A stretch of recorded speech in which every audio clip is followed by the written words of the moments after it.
한덕수 전 국무총리의 내란 우두머리 방조 혐의 사건 첫 재판이 열렸습니다. 법원의 허가로 재판 내용이 공개됐는데요. 한 전 총리는 비상계엄은 국가를 발전시키기 위한 차원에서 받아들이기 어렵다는 입장을 밝혔습니다. 진기훈 기자가 보도합니다. 한덕수 전 총리는 취재진 질문에 입을 굳게 다문 채 법정으로 향했습니다. 내란을 막을 헌법상 책임을 다하지 않았다. 이 부분 어떻게 소명할 생각이세요? 재판부가 내란 특검의 재판 중개 요청을 허가하면서 지난 26일 윤석열 전 대통령 재판에 이어 한 전 총리 재판도 공개됐습니다. 특검은 한 전 총리가 윤 전 대통령의 비상계엄 선포를 견제할 국무총리로서의 권한을 행사하지 않았고 절차적 흠결을 없애려 국무회의 소집을 건의했다고 주장했습니다. 또 비상계엄의 절차적 하자를 은폐하려 사후 계엄 선포문을 작성하고 폐기했다고 공소사실 요지를 설명했습니다.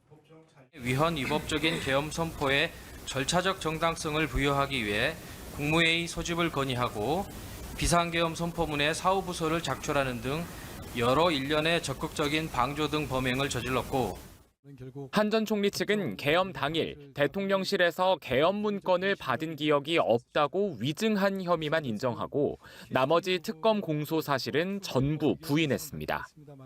재판부는 한 전 총리에게 유일하게 12.3 비상계엄이 위헌이라고 생각하는지 물었는데 한 전 총리는 계엄이 국가 발전 차원에서 받아들이기 어려운 일이라고 답했습니다.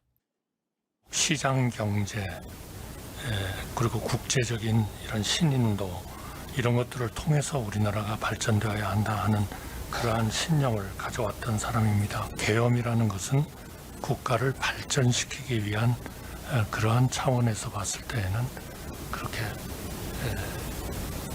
받아들이기 어려운.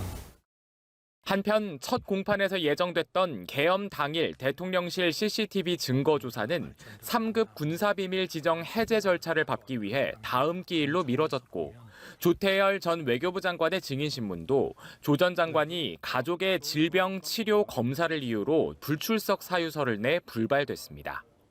다음 달 13일 열리는 2회 공판에선 CCTV 등 증거 조사와 김영호 전 통일부 장관, 송미령 농림축산식품부 장관에 대한 증인 신문이 이뤄집니다. 연합뉴스TV 진기훈입니다. 내란 특검이 기소한 한덕수 전 국무총리의 첫 재판이 오늘 서울중앙지법에서 열렸습니다. 한 전 총리는 공판에서 자신의 혐의를 대부분 부인했는데요. 법원에 나가 있는 취재기자 연결합니다. 백유빈 기자. 네, 서울중앙지법에 나와 있습니다. 한덕수 전 국무총리의 내란 우두머리 방조 혐의 첫 공판이 오늘 오전 10시부터 열렸습니다. 남색 정장 차림의 청색 넥타이를 맨 한 전 총리는 포토라인을 통해 법원에 출석했는데요. 첫 재판에 나온 소감이 무엇인지, 계엄 관련 문건은 받은 적 없다는 입장이 그대로인지 등을 묻자 아무 말도 하지 않고 법정으로 이동했습니다. 방청석에서 잠시 대기하던 한 전 총리는 재판부에 짧게 고개를 숙이고 피고인석에 앉았는데요. 재판부가 직업을 묻자 무직이라고 답했고 국민참여재판은 희망하지 않는다고 말했습니다. 한 전 총리는 내란 우두머리 방조와 위증, 허위 공문서 작성 등 6가지 혐의로 재판을 받고 있는데요. 특검 측은 한 전 총리가 비상계엄 당시 국무총리로서 내란 행위를 막아야 할 헌법상 책임을 다하지 않고 방조했다며 공소사실 요지를 설명했습니다. 반면 한 전 총리 측은 위증 혐의를 제외한 나머지 모든 혐의를 부인했고 위증의 고의는 없었다고도 반박했습니다. 네, 한 전 총리가 재판 도중 자신의 입장을 직접 밝혔다고요? 네, 한 전 총리는 비상계엄이 위헌이냐고 생각하냐는 재판부의 질문에 자신의 입장을 밝혔습니다. 한 전 총리는 40년 가까이 공무원 생활을 하면서 우리나라가 발전해야 한다는 신념을 갖고 있다며 국가 발전의 차원에서 보면 계엄을 받아들이기 어렵다고 말하기도 했습니다. 재판은 약 1시간 동안 짧게 진행된 뒤 오전 11시쯤 종료가 됐는데요. 오늘 재판에서 비상계엄 당일 대통령실 CCTV 영상에 대한 증거 조사가 이루어질 예정이었지만 이는 다음 기일로 연기됐습니다. 한 전 총리의 2차 공판은 10월 13일 오전 10시에 열릴 예정입니다. 네, 백 기자. 오늘 한 전 총리의 재판도 중계가 허용됐죠? 네, 말씀하신 대로 오늘 재판은 첫 공판 시작부터 종료까지 모든 과정이 공개가 됐습니다. 앞서 윤석열 전 대통령의 내란 우두머리 혐의 재판에 이어 법원이 재판 중계를 재차 허가한 건데요. 지난번과 마찬가지로 법원 장비로 촬영해 비식별화 작업을 거친 뒤 인터넷을 통해 공개됐습니다. 재판부는 국민의 알 권리를 충족할 필요성이 있고 사생활 비밀 등 개인의 이득이 침해되지 않도록 일부 촬영을 허가했다고 밝혔습니다. 지금까지 서울중앙지법에서 연합뉴스TV 백유빈입니다.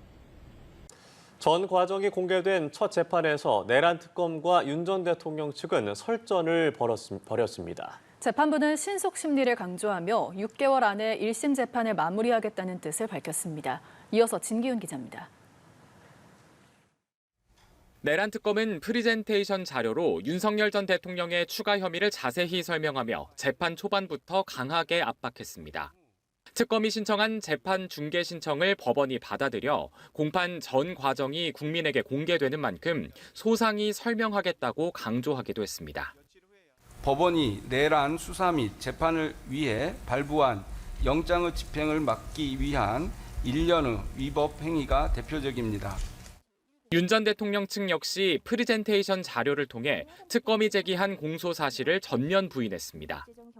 특히 윤석열 전 대통령 변호인단의 좌장인 김홍일 변호사는 광풍이 지난 후 판결이 역사에 남게 될 거라고 말했습니다. 특검의 기소는 법적 근거에 기초하였다기보다는 정치적 목적이 개입된 기획 기소로 평가될 수 있다는 우려가 있습니다.